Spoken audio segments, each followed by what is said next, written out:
가지고 오늘 나눌 말씀의 제목은 아버지의 뜻이 이루어지이다 입니다.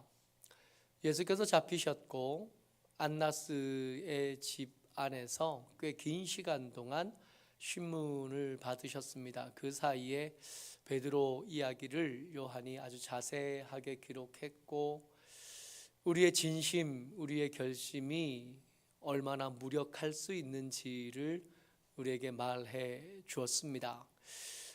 고난주간에 읽고 있는 예수님의 이 순환에 대한 이야기는 여러 가지 것들을 묵상하게 하는데, 그 첫 번째 주제는 이거였지요. 우리의 걸심으로는 우리의 선함을 유지할 수 없다. 우리의 다짐, 우리의 결심, 우리의 진심, 뭐라 그래도 좋은데 그거 별거 아닙니다. 그거 한번 먹기 쉽지 않지만 그렇게 쉽지 않게 먹은 그 마음 무너지기가 얼마나 쉬운지, 무너지기가 얼마나 가벼운지를 우리는 위대한 사람 베드로를 통해서 봅니다. 그 사이에 예수는 꽤 긴 시간 동안 신문에 시달리시다가 이제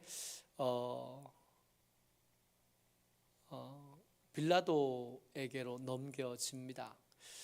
많은 사람들이 생각해요. 처음부터 빌라도의 손을 빌려서 예수를 죽이려고 한 것 같지는 않아요.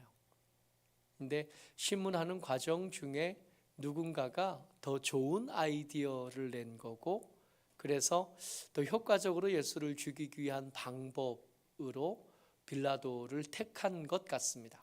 갑자기 결정된 거예요.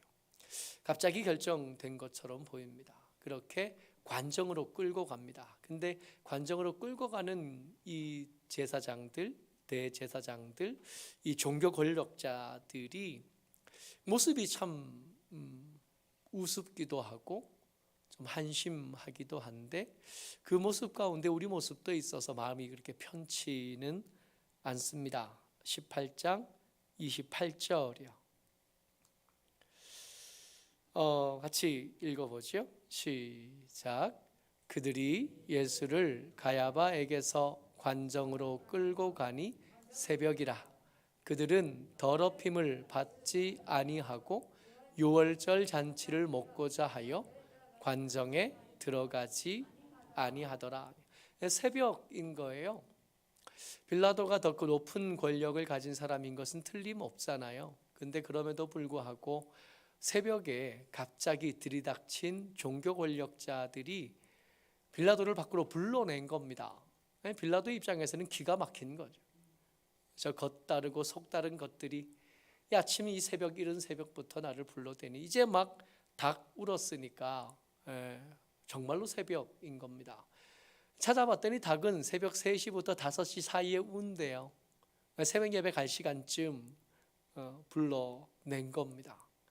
그래서 우리가 좀 잘 살펴보면 좋은 게, 이게 예루살렘 성전을 복원해 둔 그림인데요.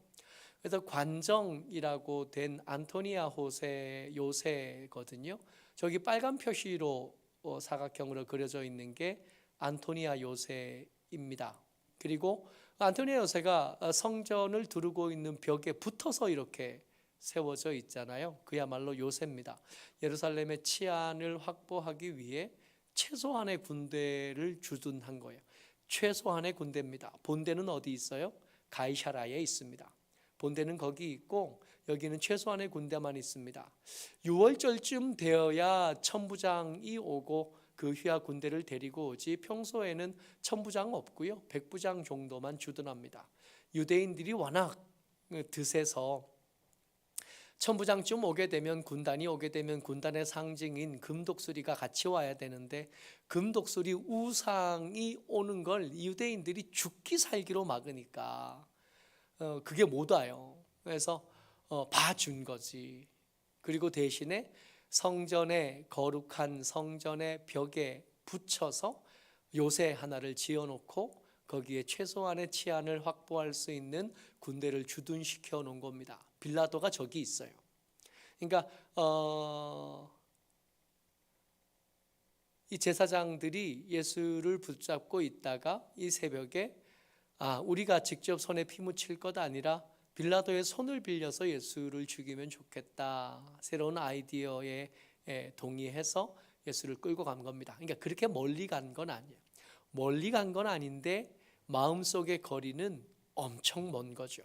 더럽다고 여기는 겁니다. 유월절인 거죠. 유월절 날 부정하게 되면 레위기 찾아보고 민수기 찾아보면 부정하게 된 사람이 깨끗해지는데 정결함을 회복하는 데 걸리는 최소한의 시간이 하루입니다. 그러니까 하루가 지나야 되는 거예요. 근데 전날 새벽이잖아요.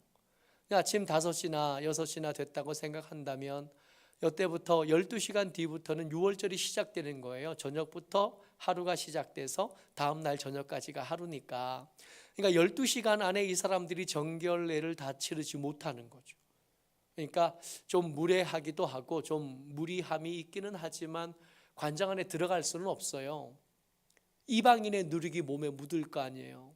이방인의 누룩이 묻으면 이 유월절 예배를 인도해야 될 사람 여기 다 있는데 대제사장도 와 있고 제사장들도 와 있는데 곤란해지는 거지. 수만 명이 와서 지금 유월절 그 대목을 보겠다고 와 있는데 그 장사를 못하게 되면 안 되잖아요. 그러니까 이 사람들이 고민하다가 밖에서 부르자. 좀 무리하긴 하지만 밖에서 부른 겁니다. 그러니까 서로가 서로를 별로 좋아하진 않아요. 서로가 필요하긴 하거든요. 정치 권력 빌라도와 종교 권력 제사장들이 이제 만나는 장면이 벌어진 거죠. 이게 밖에서 부르는 이유를 빌라도도 압니다. 거기 일하게 된 지 꽤 시간도 지났고 저들이 이방인들을 어떤 시선, 어떤 마음으로 대하는지 빌라도라고 왜 모르겠어요. 이 사람 정치인입니다. 그야말로 겉모습도 알고 그 속에 들어있는 속마음도 얼마든지 읽어내는데 익숙한 사람이 이 정치인들이잖아요. 정치인들의 이야기를 들을 때 말하는 그대로 믿으면 안 되는 거죠. 그잖아요. 선거철이 다가옵니다. 정치인들이 하는 얘기를 있는 그대로 들으면 안 돼요. 최근에 이재명 대통령이 대통령 후보 시절에 있었던 여러 가지 조폭 연루설, 국제 마피아로부터 돈을 받았느니 어쩌느니 다 거짓말이었다면서요. 그 관련된 사람들, 검사를 위시해서 기자들, PD들 전부 다 잡혀가는데요. 그들의 얘기를 그냥 들으면 안 되는 거예요. 정치인들이 하는 얘기는 그런 겁니다. 겉으로 내보이는 모습과 속으로 품은 이야기가 다른 사람들. 정치인들 할 때는 조심만. 이 빌라도가 그런 정치판에서 아주 익숙한 사람인 거예요. 이 대제사장들이 와서 뭔 말을 한다고 해서 그 말을 그대로 듣느냐? 그렇지 않아요. 이 빌라도하고 보기에 이 사람들은 신앙인이라고 하지만 신앙인은 아니고 권력자들인 겁니다. 그 권력을 유지하기 위해서 뭔 짓이든지 가능한 사람들. 내 겉으로는 거룩해 보이고 이방인의 누룩이 무서워서 여기도 못 들어오는 것, 이거 다 가증한 거예요. 저들과 함께 있으면 입에서 썩은 내가 나는 것 같아요. 그들 바라보는 눈이 좋을 수가 없어요. 제사장이 바라보는 이 빌라도는요, 이방인이지, 말 그대로 이방인이에요. 저들과 함께 말 한마디 잘못 썼고 밥 한 번 잘못 먹고 물 한 번 잘못 먹었다가는 오늘 드릴 예배에 흠이 생기는 사람. 그러니까 서로가 서로를 더럽게 바라보고 서로가 서로를 모자라게 바라보는 겁니다. 이렇게 서로가 서로를 좋아하지 않는데도 함께 있어야 돼요. 이걸 뭐라고 부르냐 하면 불편한 공존이라고 부르더라고요. 따로 용어가 있더만요. 서로 다른 가치관, 문화, 존재가 갈등 속에서도 한 공간이나 체계 내에 함께 머무는 상황, 이걸 불편한 공존이라고 부릅니다. 정치 권력 빌라도와 종교 권력 제사장들이 꼭 그래요. 불편한 공존을 이루고 있습니다. 왜요? 필요하니까. 좋아하진 않아요. 좋아하진 않지만 필요하다면 얼마든지 저 가면 한두 개쯤 더 쓰고 서로를 이용하고 서로를 써먹을 수 있는 거죠. 이들 둘이 만난 겁니다. 가운데 예수님을 두었습니다. 빌라도가 나갔어요. 좋은 말이 나갈 리가 없죠. 29절, 그러므로 빌라도가 밖으로 나가서 그들에게 말하되 너희가 무슨 일로 이 사람을 고발하느냐? 뭔 일이냐? 또 뭔 일이래? 또 무슨 일을 꾸미냐?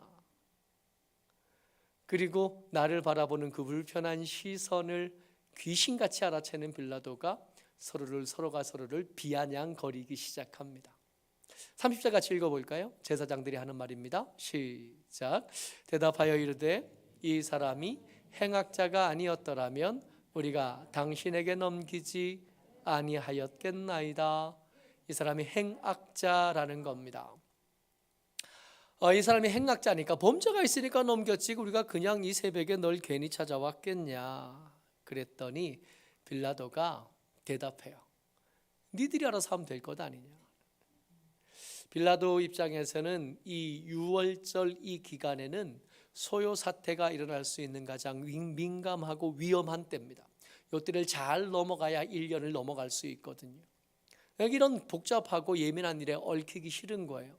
그래서 싫으니 데려가서 니들이 알아서 해라 그랬더니 이 제사장들이 오늘 나눠야 될 가장 중요한 말을 합니다. 같이요. 시작. 유대인들이 이르되 우리에게는 사람을 죽이는 권한이 없나이다 하니.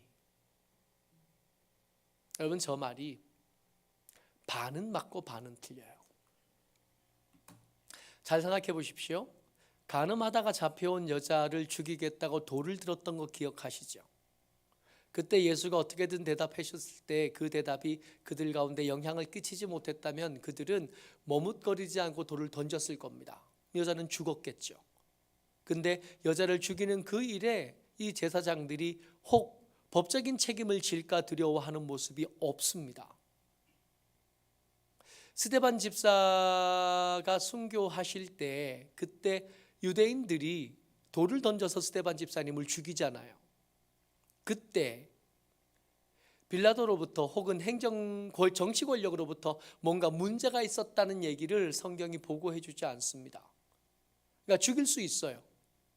죽일 수 있는데 이 죽이는 방법이 또 죽이는 죄목이 신성모독이거나 그들의 종교 관련 법으로 사람을 죽여야 될 이유가 있을 때 저들이 얼마든지 사람을 죽입니다. 근데 문제가 있어요. 이 사람들에게는 지금 목표가 있거든요. 예수를 죽이긴 해야겠는데 그저 예수를 죽이는 것만 가지고는 그들이 원하는 목표를 달성할 수가 없습니다. 지금 6월절 맞아서 예루살렘에 수만 명이 와 있다고요. 이 날을 위해서 온 평생 준비하고 정결하게 하고 귀한 제물을 준비해서 외국에 있는 사람들까지 여기 다 와 있습니다. 그 와 있는 사람들이 예수께서 예루살렘 들어오실 때 어린 낙이 타고 들어오시면서 사람들의 환호를 받을 때 예수에 대해서 알게 된 겁니다. 저 예수가 죽은 사람을 살렸대. 그리고 원한다면 며칠 지났잖아요. 들어오신 지. 원한다면 그 죽은 사람을 죽었다 살아난 사람들을 만나볼 수도 있답니다. 그 중에 누군가 열심히 있는 사람들은 죽었다 살아난 나사로 만나보러 가지 않았겠어요? 죽었다 살아난 나사로뿐만 아니라 그 장례식에 함께 있었던 많은 사람들의 이야기를 듣고 경험담을 듣고 나눌 수 있지 않았겠어요? 죽은 사람이 살았다고요. 날짜를 꼽아보니 나흘 만에 살아났대요. 사흘이면 혹시 죽은 줄 알았다가 안 죽고 살아날 수도 있다 그러지만 나흘은 아니거든요.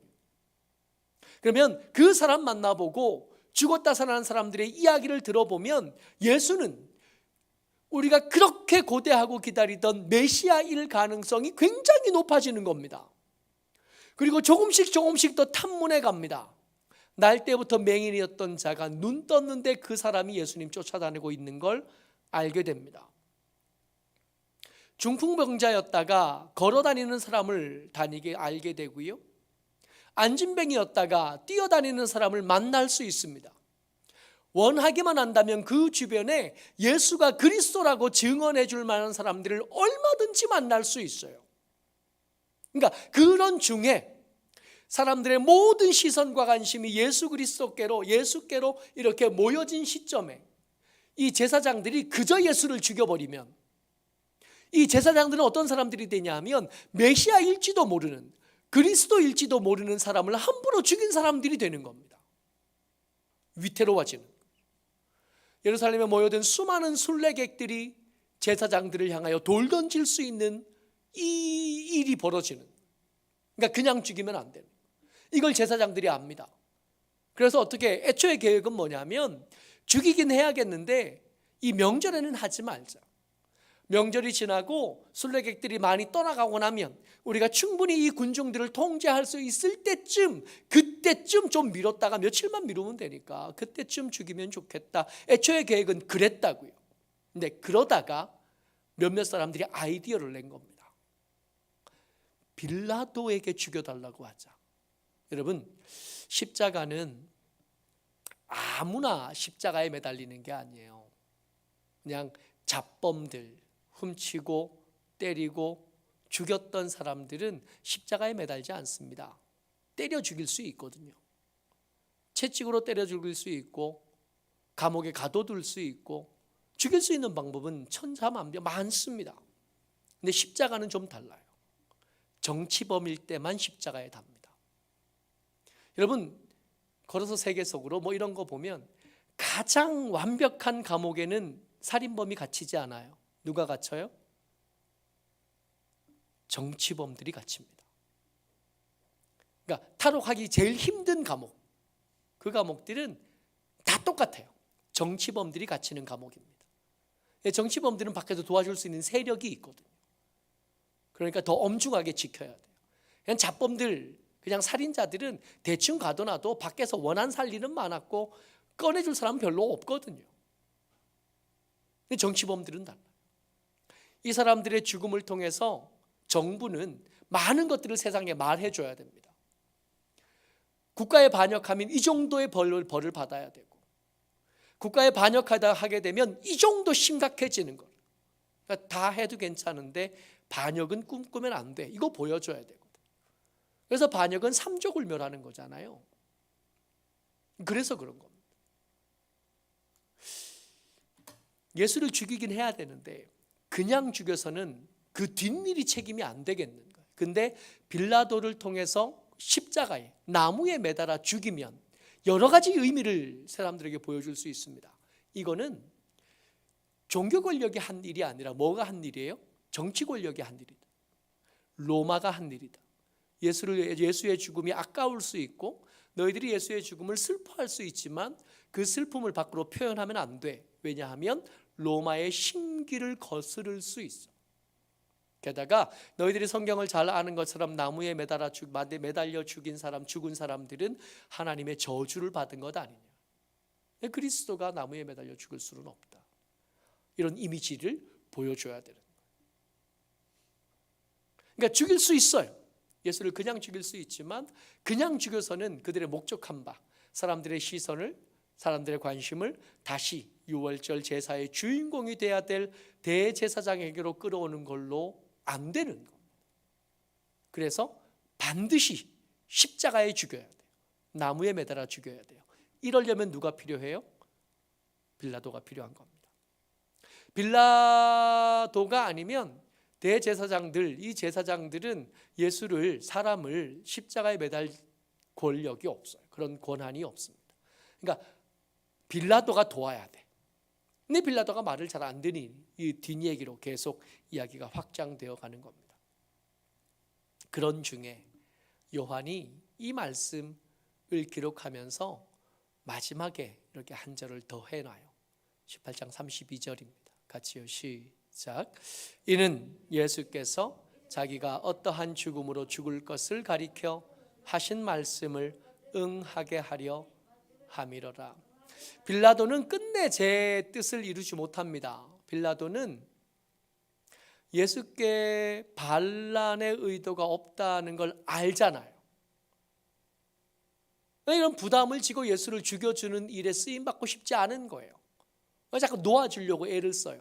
그러니까 예수님에 대한 호의가 있어서 그런 게 아니에요. 제 자리가 아까운 거야. 제 자리가 위태롭고.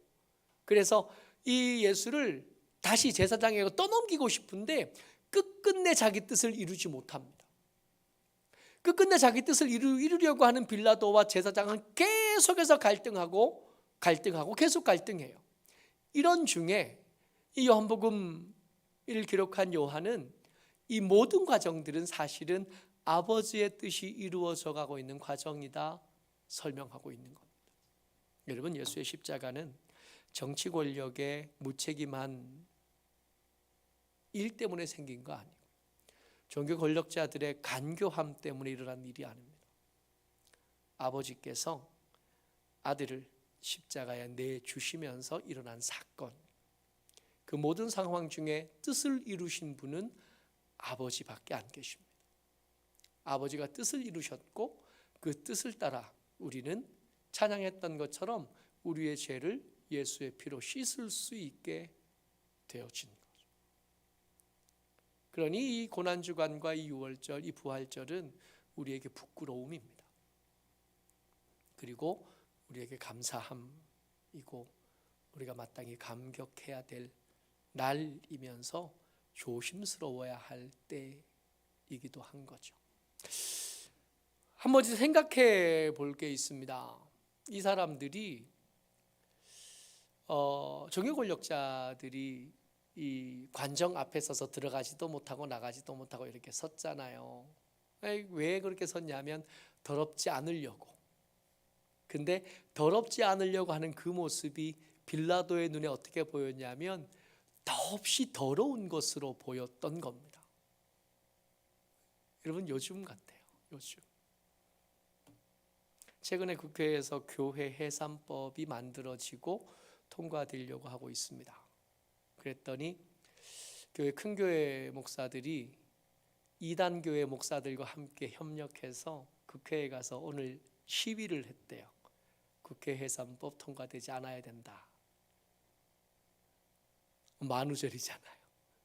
뭔 웃기는 농담 같은 일을 실제로 했어요. 근데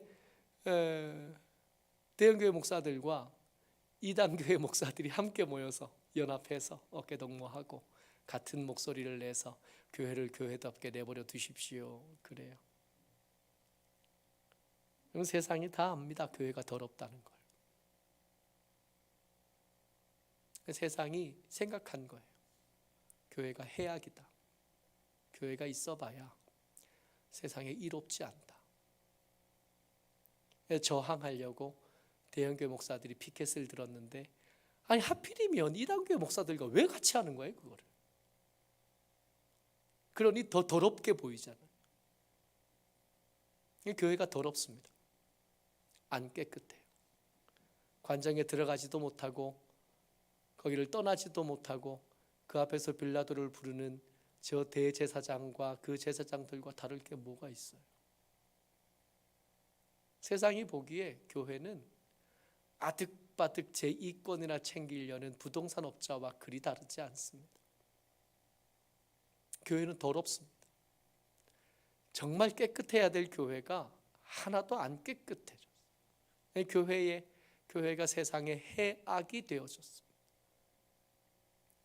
잘못 찾는 것 같아요, 방법을. 예수께서 가룟 유다가 떠나고 난 다음에 세 계명을 그 제자들에게 말씀하셨습니다. 세 계명을 너희에게 주노니 서로 사랑하라. 내가 너희를 사랑한 것 같이 너희도 서로 사랑하라. 너희가 서로 사랑하면 이로써 모든 사람이 너희가 내 제자인 줄 알리라. 세상 사람들이 우리를 보고 더럽다고 생각한 건 우리가 기도를 안 하기 때문이 아닙니다. 우리가 헌금을 안 하기 때문이 아닙니다. 우리가 예배를 안 드리기 때문이 아닙니다. 그 사람들이 우리가 헌금을 하든 말든, 우리가 기도를 하든 말든, 우리가 예배를 드리든 말든 그 사람이 무슨 관심이 있겠습니까? 빌라도가 그런 데 관심이 있겠어요? 세상이 우리를 성도인 줄 알고 제자인 줄 아는 건 한 가지입니다. 우리가 사랑하면 우리를 성도인 줄 알고 제자인 줄 아는 건데, 빌라도가 보기에 대제사장은 사랑하는 사람들이 아니라 권력을 위해서라면 뭐든 하는 악의 다툼하는 사람들이거든. 세상 사람들이 보기에 교회는 사랑하는 곳이어야 하는데 사랑하는 곳이 아니라 좋은 길목에 건물 지어서 부동산 투기하는 것들, 부동산 업자와 그리 다르지 않은 거예요. 더럽지. 신뢰하지 않죠. 세상에 있어봐야 백해 무익한 것들로 보여지는 겁니다. 우리가 만약에 정말 교회답기를 원하고 우리가 세상에 해악이 아니라 꼭 필요한 곳이고 싶다면 방법은 한 가지밖에 없습니다. 사랑하기를 시작하는 것. 그동안 멈췄던 사랑하기를 다시 시작하고 그동안 멈췄던 사랑하느냐고 손해보고 사랑하냐고 좀 모자라 보이고 미련해 보이는 삶을 다시 시작하는 것. 그것밖에 방법이 없어요. 그러지 않으면 우리에겐 소망이 없고 그렇게 하지 않는 교회는 차라리 교회 해산법을 통해서 좀 없어지는 게 더 유익할지도 모르겠습니다. 모쪼록 저와 여러분들이 예수의 제자로 살게 되시기를 주의 이름으로 축복합니다. 우리가 보기에 예수 믿는 사람들, 예수의 제자가 아니라 세상 사람들이 보기에, 빌라도가 보기에 더 사랑하는 사람들, 예수의 제자다운 사람들 우리가 되시기를 주의 이름으로 축복합니다. 아멘.